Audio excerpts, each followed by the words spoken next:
Juan Hurtado y sus invitados expertos hablando de manera clara y sin rodeos, lo que mueve la economía global, los grandes negocios y el dinero de tu bolsillo, aquí en Plata Blanca. Bienvenidos.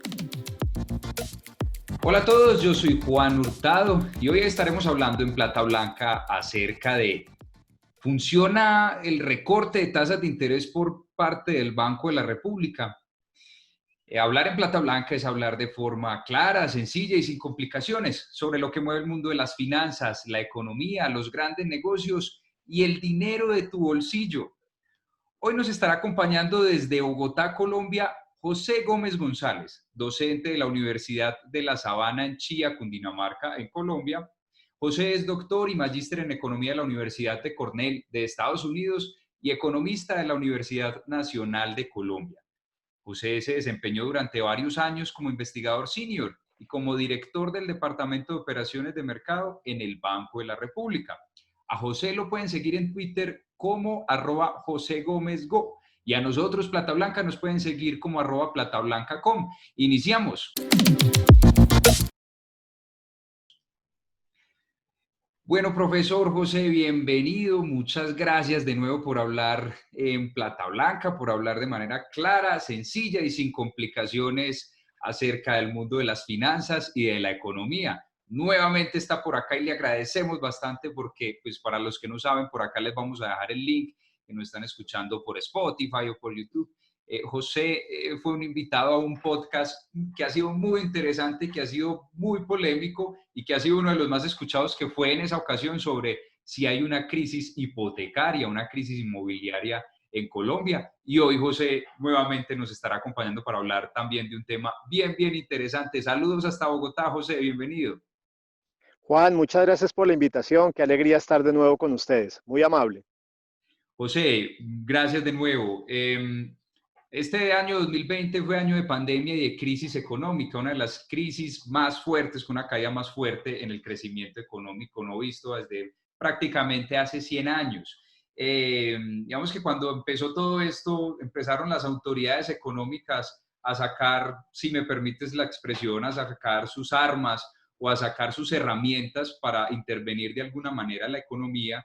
Pues el gobierno central, obviamente desde su política fiscal, aumentando el gasto, subsidios al desempleo, subsidios a las nóminas, subsidios digamos, a la población más vulnerable, en fin, aumentando básicamente su gasto. Pero también el Banco de la República, que todos estábamos a la expectativa de que empezara con esa herramienta de política monetaria digamos, que ha tenido respeto o que ha sido tan tradicional durante tantos años y que es bajar las tasas de interés. Entonces, ¿qué tal, José, si empezamos con esa pregunta? Y usted como docente que explica demasiado bien, explica en Plata Blanca, ¿cómo es que funcionan la reducción de las tasas de intervención por parte del Banco de la República? ¿Eso cómo funciona y cómo se supone que afecta a la economía? Perfecto, Juan. Muchas gracias por la pregunta que es muy relevante. Y la transmisión de la política monetaria efectivamente inicia por el anuncio de la Junta Directiva del Banco de la República de una tasa de interés. En Colombia recordemos que el objetivo de la política monetaria estamos bajo un esquema de inflación objetivo, donde el objetivo fundamental es que la inflación se ancle, las expectativas de inflación se anclen en un nivel que se considera bueno no solo en Colombia, sino en varias economías del mundo, las más desarrolladas, que son niveles de 2-3%. En Colombia la meta puntual de largo plazo es 3%. También permitiendo de responder a las variaciones del ciclo económico de manera que el ciclo sea menos pronunciado. Toda la política monetaria en Colombia tiene ese objetivo dual, centrado especialmente en inflación objetivo, pero con una idea también de poder estabilizar el producto. La transmisión monetaria en los canales más tradicionales en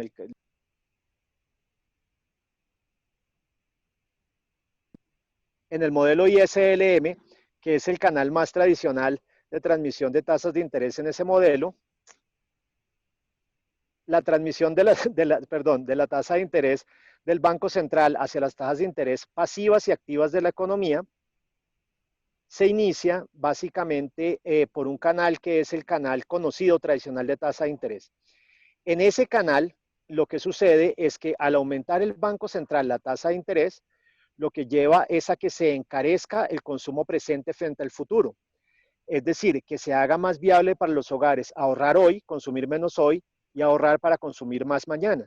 Simétricamente, si la tasa de interés baja, el consumo presente se abarata frente al consumo futuro y por lo tanto se estimula que aumente el consumo hoy. Entonces, entrémonos en la bajada de tasas, que es la pregunta de Juan para estos momentos centrales, digamos, de la economía. El canal tradicional diría, cuando baja las tasas de interés el Banco Central, básicamente al abaratarse el consumo presente frente al futuro, todo lo demás constante, los consumidores, los hogares tienden a consumir más y eso hace que el gasto privado, que el consumo privado se incremente. Adicionalmente, para las firmas que tienen proyectos de inversión, cuando la tasa de interés, que es parte del costo de uso de su capital, baja, pues se amplían los proyectos de inversión que son viables financiar a esa tasa de interés más baja, se estimulan a invertir más y de esa manera estimulándose consumo privado e inversión privada, lo que sucede es que se da un jalonazo por el lado privado a la demanda agregada y empieza a gastarse más y a crecer más la economía. Si la economía crece. Sí, profe, entonces de pronto yo lo veo de la siguiente manera y me disculpan la interrupción, pero simplemente es para aclarar conceptos y es básicamente, lo podría ver de esta manera, a ver qué tal las personas, pues digamos, están pendientes a ver pues, cuál es la tasa de interés a la que disculpan que me entró una llamada por acá, a la tasa de interés a la que les puede prestar el banco, digamos que el banco se financia bien sea porque capta dinero del público, la gente lleva su plata para que se los guarde en cuenta de ahorros, cuenta corriente, CDT, en fin, y esa plata, digamos, la presta a otras personas, el mismo banco, pero también el Banco de la República ahí entra como, se conoce como el banquero de bancos o prestamista de última instancia, es decir, que el Banco de la República pues no le presta directamente a las personas, no le presta directamente a las empresas, pero sí le presta a los bancos, como se Sí, conoce con la tasa repo o la tasa de intervención. Entonces, cuando el Banco de la República les deja más barato el préstamo, unas tasas más bajas a los bancos comerciales, pues digamos que de alguna manera el banco comercial, como está recibiendo dinero más barato, de alguna manera, con menos interés, pues asimismo puede dejarle a las personas, no solo a las personas, sino también a las empresas, pues dejarle más barata la tasa de interés. perdóname que hacia eso voy, pero me adelantaste mucho, porque te metiste con el canal de los préstamos bancarios, que ya es un canal que no es el convencional. Si tú abres un libro de texto Macroeconomía 1, esos de Mankiw o de Blanchard o de Fisher o los que sean, te vas a encontrar que el canal opera así y no se habla ni de Banco Central, o pues se habla de Banco Central, pero no se habla mucho de bancos comerciales. Porque en los modelos macroeconómicos tradicionales, y eso es muy importante que nuestro público lo tenga en cuenta, los bancos no operan ningún papel en la economía. Los bancos comerciales son completamente irrelevantes en los modelos macroeconómicos tradicionales. Hay mucha teoría económica más heterodoxa que le da un papel importante a los bancos y eso se ha venido ganando incluso relevancia y admisión en la teoría económica más ortodoxa a partir de la fuerte crisis financiera que hubo en Estados Unidos de 2008-2010 de subprime. Pero el canal tradicional que te menciono es ese de tasa de interés que no se habla de bancos comerciales. ¿Listo, Juan? Solo para aclarar eso. Ahora bien, dentro de los canales tradicionales hay dos canales adicionales que retroalimentan la transmisión monetaria, que es el canal de expectativas, que hoy en día se conocería, digamos, ya en la literatura más centrada en la economía monetaria moderna como el forward guidance, donde el Banco Central está diciendo al público qué va a hacer con su tasa de interés hacia adelante, mueve las expectativas del público y con eso también estimula o se estimula el crecimiento de la economía. En este momento, el forward guidance, por ejemplo, el Banco de la República está mandando la señal de que va a seguir con tasas de interés bajas, de que incluso de pronto las baja más, y eso en teoría haría que los agentes empiecen a tener más incentivos para consumir más y para invertir más, los agentes privados, estimulando la demanda agregada. Hay también un canal que es tasa de cambio, donde a través del pass-through y como parte de nuestra canasta con bienes importados, cuando sube o baja la tasa de interés en Colombia relativa a la tasa de interés internacional, se promueven o reducen los flujos de capitales y eso lleva a que cambie la tasa de cambio y eso encarece o abarata nuestros bienes foráneos en moneda doméstica. Pero ese canal no me quiero centrar mucho.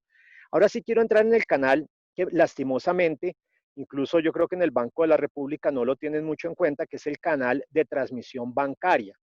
Aunque ahora hay un codirector que es Arturo Galindo que ha trabajado mucho esto cuando era economista en el BID. Pero el canal de transmisión bancaria es un canal pues, que yo he trabajado muchos años atrás y que es un canal no tan ortodoxo, que se basa en los trabajos de Bernanke y Blinder de los 90 y que después lo formalizaron Kishan y Opiela en el año por allá 2000, y que la gente del BIS lo ha venido también transformando hacia un canal que se llama el canal del riesgo bancario, etcétera, donde básicamente la estructura financiera de los bancos y el deseo de los bancos por prestar o no en diferentes momentos del tiempo es muy relevante. Entonces, fíjate que este canal es el más relevante para la transmisión de la política monetaria, porque realmente el Banco Central no quiere hacer lo que se le dé la gana, no puede hacer lo que se le dé la gana. Es decir, mientras que en los canales monetarios tradicionales, de transmisión tradicional del libro de texto, cada vez que el Banco Central baja la tasa de interés, crece el consumo y crece la inversión y crece la economía. Eso no pasa en la vida real, y no pasa porque hay un canal bancario. Y como tú bien lo dijiste, lo que hacen los bancos centrales en la vida real es dar liquidez a los bancos comerciales cuando quieren estimular la economía, y los bancos comerciales toman decisión sobre qué hacer con esa liquidez adicional. ¿Qué pasa en un momento como este? La aversión al riesgo no solo de banqueros, sino de la economía en general es muy alta. Tuvimos, como tú dijiste, tú lo dijiste muy bien, una pandemia fuertísima que le pegó muy fuerte al consumo, que le pegó muy fuerte al empleo. Ahorita la cifra del DANE muestra una mejora, pero tenemos disfrazado un subempleo y un empleo informal gigante. Entonces, pues realmente para que la economía vuelva a estar más o menos bien, se requerirán muchos años de mucho esfuerzo, no solo fiscal, sino crecimiento del sector privado, etcétera.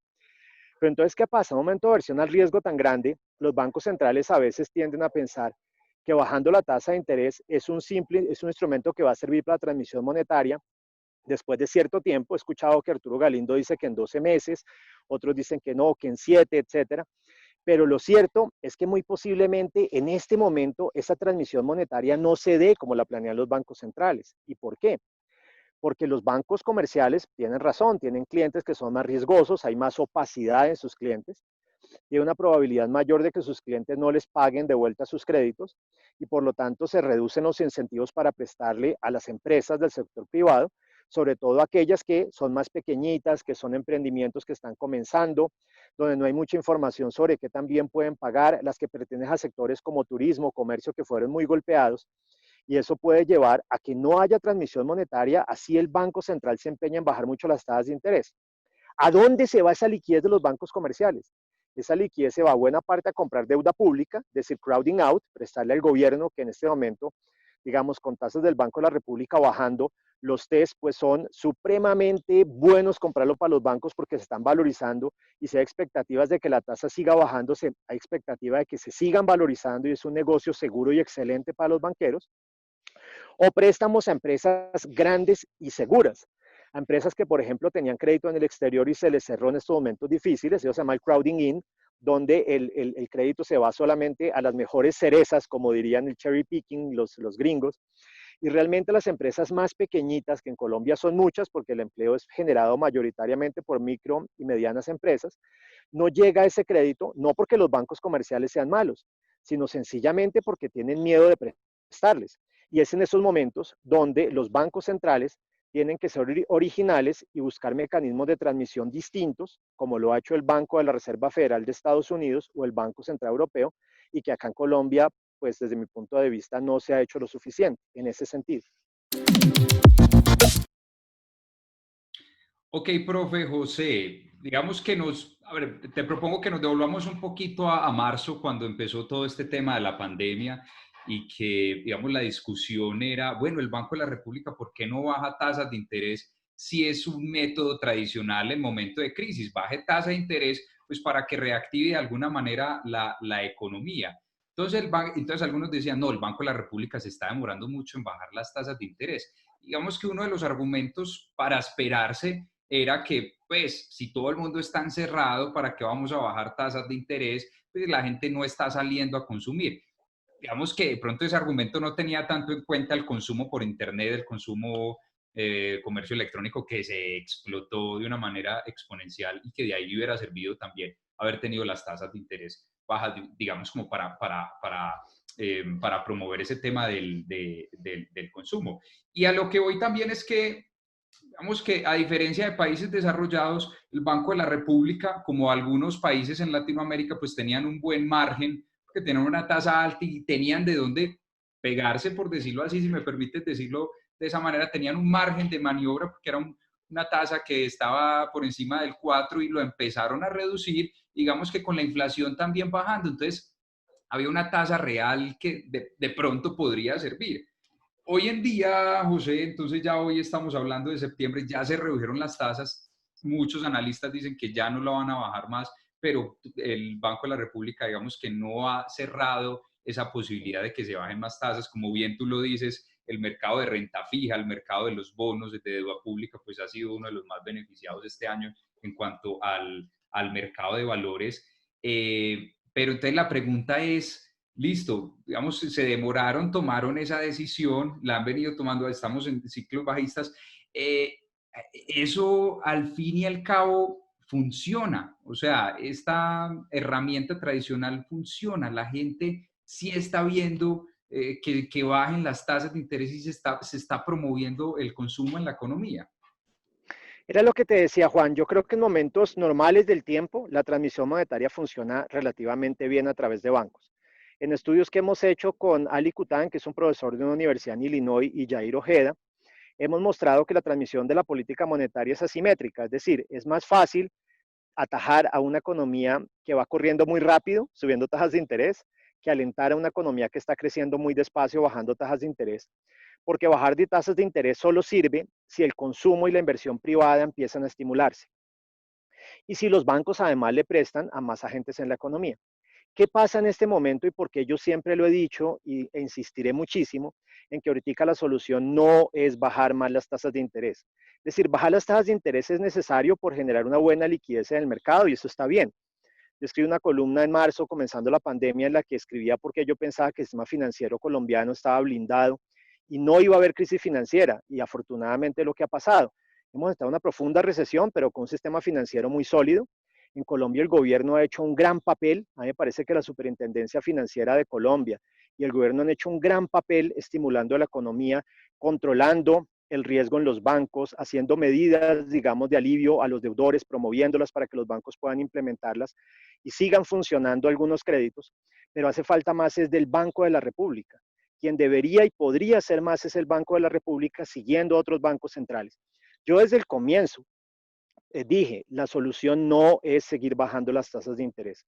Porque cuando tú bajas las tasas de interés y los banqueros están asustados y no quieren prestarle a cierto tipo de firmas, a esas firmas no les va a llegar el crédito, así el banco siga bajando las tasas de interés, porque es que no encuentran un pago para ese riesgo grande de que esas firmas les hagan impago.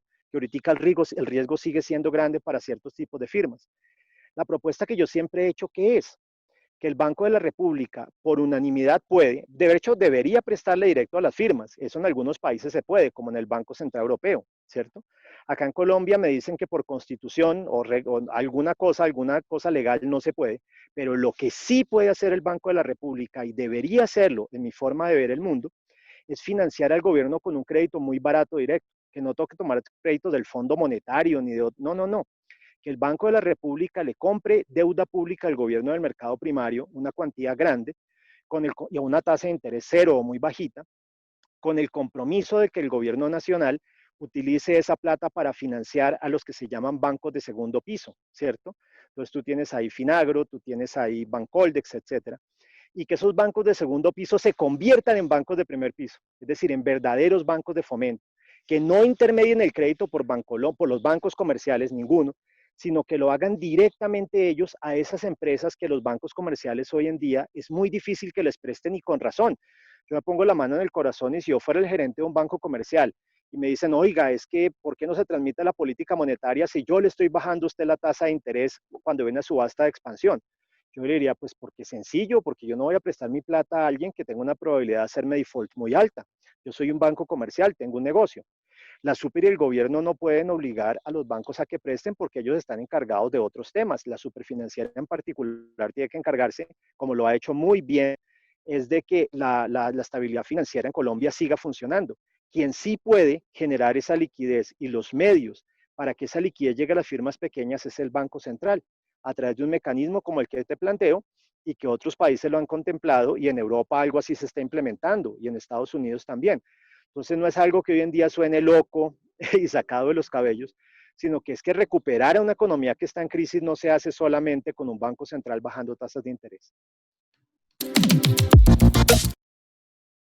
¿Cuál es el miedo, José, de que el Banco de la República le preste al gobierno central? Digamos que ya está sobre la mesa y ya el gobierno ha dicho que realmente va a tomar una parte de ese préstamo que le ha hecho el Fondo Monetario Internacional. Pero digamos que hay una inflación que está muy controlada y que de todas maneras las instituciones siguen manejando su independencia. Entonces, pues, ¿cuál es la reticencia para que eso no se dé así como tal cual lo estás proponiendo? Un préstamo del Banco de la República directamente al gobierno con tasas bajas. Mira que yo creo que en el fondo es un banco central que ha sido históricamente muy ortodoxo, porque hoy en día otros bancos que también eran ortodoxos, como el de la Reserva Federal o el Banco Central Europeo, en momentos críticos han tenido que hacer jugadas más allá de lo que tradicionalmente se espera que hagan. Y yo creo que lo que toca hacer, Juan, el tema es que para poder darle ese crédito al gobierno, que sí se puede, se requiere unanimidad de la Junta Directiva. O sea, con que uno de los 7 miembros no esté de acuerdo, no se puede hacer. Entonces es un tema más de eso, de que los miembros estén de acuerdo, se pongan de acuerdo en su entender de cómo puede funcionar la economía y hagan el crédito. Para mí es lo que deberían hacer. Para mí es lo que debería hacer el Banco de la República. Estoy súper convencido de que eso es lo que debería hacerse. Pero supongo que hay algunos miembros que sí están de acuerdo con ese tipo de propuestas y otros que no.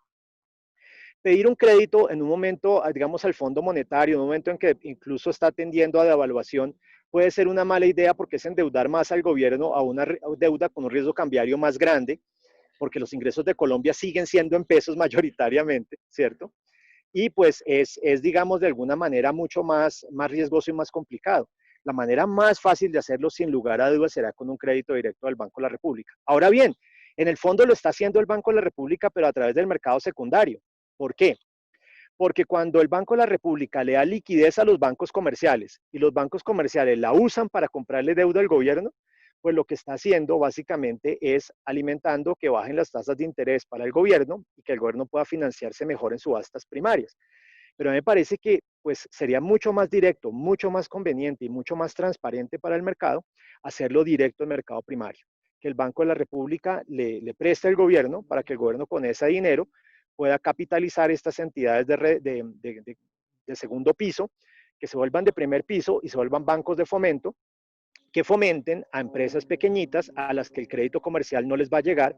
Repito, no porque los bancos comerciales sean malos, todo lo contrario, los bancos comerciales les conviene prestar, es parte de su negocio y lo hacen bien en Colombia, sino que en momentos de mucha angustia por lo que pueda pasar en el futuro y no les paguen, pues no tienen incentivos para prestar y hacen bien siendo cuidadosos en no hacerlo, porque ellos se apalancan a partir de los depósitos de todos nosotros. Entonces es mucho más peligroso que nuestros depósitos estén en riesgo.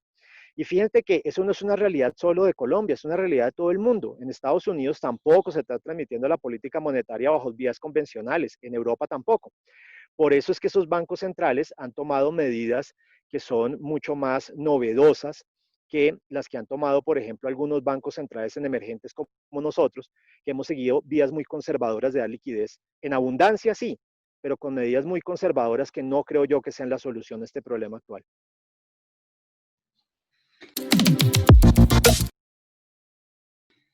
Listo, José. Yo creo que está muy clara tu propuesta, los argumentos para que el Banco de la República, sin tanto escepticismo, sin tanta polémica alrededor de esto, pues realmente le preste al gobierno para que pueda, al fin y al cabo, llegarle la liquidez a las MIPIMES, que es lo que tanto se ha hablado durante toda esta pandemia, que listo, sí, le están prestando a los bancos, pero los bancos no le están prestando a las empresas y las empresas están quebrando. Entonces, ¿qué hacemos ahí? Entonces, creo que está muy clara esa forma, esa propuesta tuya, José.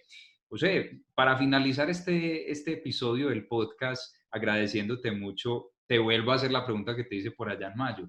Estamos, y cambiando completamente de tema, estamos en una burbuja inmobiliaria actual, o sea, ya, digamos, actualizándolo de lo que hablamos la otra vez. Juan, qué pregunta tan dura. Pues mira que no tengo ahorita los datos en la cabeza, los datos más recientes. Lo que sí veo es que parece ser más bien que se está desinflando la burbuja que hubo durante muchos años, porque en este momento cuando sale uno a ver, digamos, a caminar por el barrio, nos pasa a cualquiera de los oyentes, a ti, a mí, ves una cantidad de apartamentos, se vende, se arrienda, y una economía con una tasa de desempleo muy alta. en este momento me toca aplaudir lo que está haciendo el gobierno y de verdad, aunque yo en algún momento fui muy crítico por allá hace 8 años de tantas políticas de apoyo al sector constructor, en este momento creo que es lo que tiene que hacer. Lo que está haciendo el ministro Jonathan Malagón, desde mi punto de vista, y el gobierno del presidente Duque está muy bien en cuanto a estimular ese sector, porque es un sector que por una parte genera muchísimo empleo poco calificado, reduce el desempleo por esa vía, pero adicionalmente la otra parte buena es que lo que está haciendo es estabilizando el precio de la vivienda, que de no estabilizarse podría reventarse y tener una caída de precios muy fuerte en próximos meses que las personas tengan que salir a vender sus casas porque necesitan para subsistir reacomodar el nivel de gasto. Entonces, en este momento, yo creo que la burbuja más bien se está desinflando y creo que es bueno que el gobierno actúe salvando de que no reviente tan fuerte con las medidas que está haciendo. Oiga, profe, nosotros grabamos por allá en mayo este episodio y a los días salió algo también del ministro Jonathan Malagón y es la famosa hipoteca inversa. Y yo, Ujú. pues yo, cuando grabé ese episodio y luego salió esa noticia y yo, no haber grabado este episodio unos días después, le preguntaba al profe José que para todos, pues decimos que José es especialista en real estate, su especialidad fue el sector inmobiliario visto desde las finanzas y la economía. Entonces, te cojo un poquito a quemarropa porque de pronto puede ser una pregunta un poquito salida del tema, pero ahora sí, profe, ¿la hipoteca inversa es buena, es mala? Depende de cada caso. ¿Cuál es la visión en general sobre la hipoteca inversa? A mí me fascina, te digo la verdad, Juan, me fascina.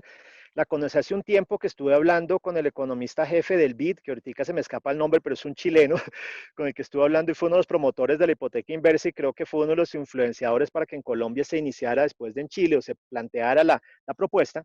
La hipoteca inversa es una muy buena idea porque permite a una persona ya, es una forma de pensionarse, por decirlo de alguna manera que si tú has comprado tu casa no tengas que pensar, digamos, en que, bueno, como no sé cuándo me voy a morir, así no tenga con qué comer, sigo en la casa y pues porque si la vendo después no puedo quedar en la calle y al fin de cuentas le queda a mis hijos después, no, sino uno poder en su derecho, a través de un financiamiento con un banco, uno poder entregar la propiedad de su casa bajo ciertas condiciones a un banco al final, pero a cambio de un flujo de caja que te puede aliviar los últimos años de vida y es algo muy positivo. ¿Con qué lo complementaría yo, Juan? Con algo más polémico, con la posibilidad de que dejen retirar cierta plata de los fondos de pensiones. A mí me parece, Juan, que uno podría, y sobre todo personas que sepan de inversión, poder hacer mejores inversiones que las que hace su fondo y tener más ingresos para la pensión. Y con la hipoteca inversa ya no hay excusa de que podría quedarse sin pensión, porque si yo saco mi plata para comprar finca raíz, hasta viendas que cuando llegue a viejo puedo utilizar esa finca raíz para colocarla como, digamos, en esa figura de hipoteca inversa, ahí tendría mi pensión.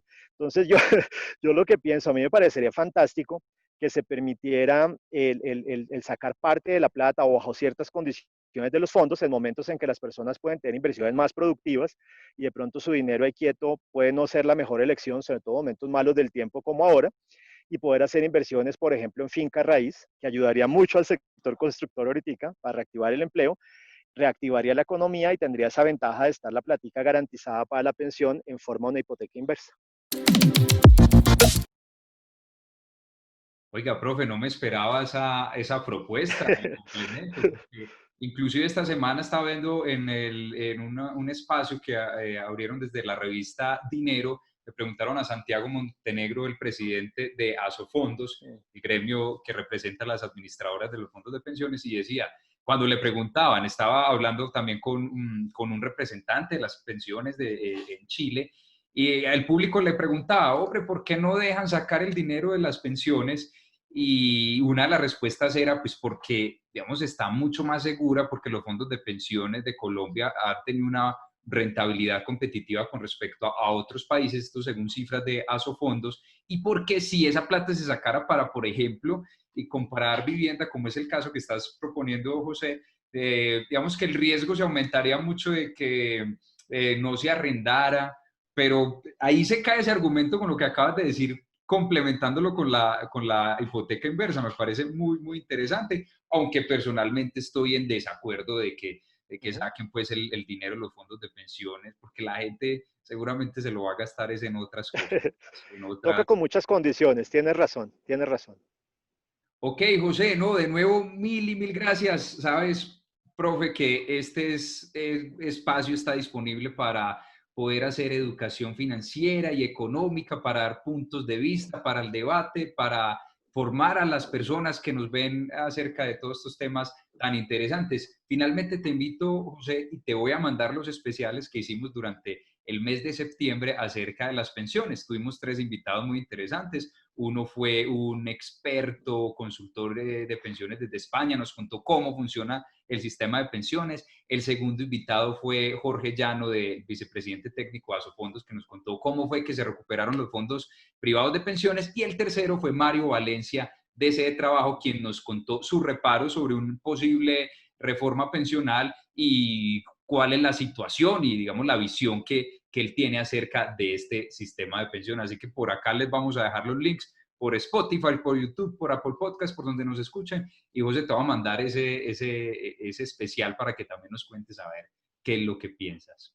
Muchas gracias, Juan. Claro que sí, estaré muy atento para verlo. Muchas gracias. Muchas gracias, José, entonces, por hablar en Plata Blanca, por hablar de manera clara y sencilla las finanzas y la economía. Muchas gracias, José, por tu tiempo. Y a todos ustedes, les agradecemos mucho por estar ahí.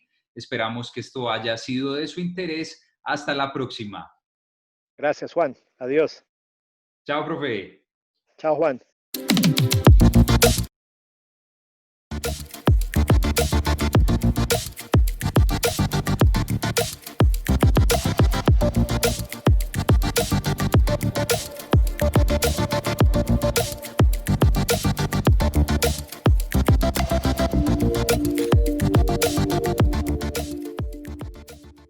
Recuerden seguirnos en todas las redes sociales como @platablanca.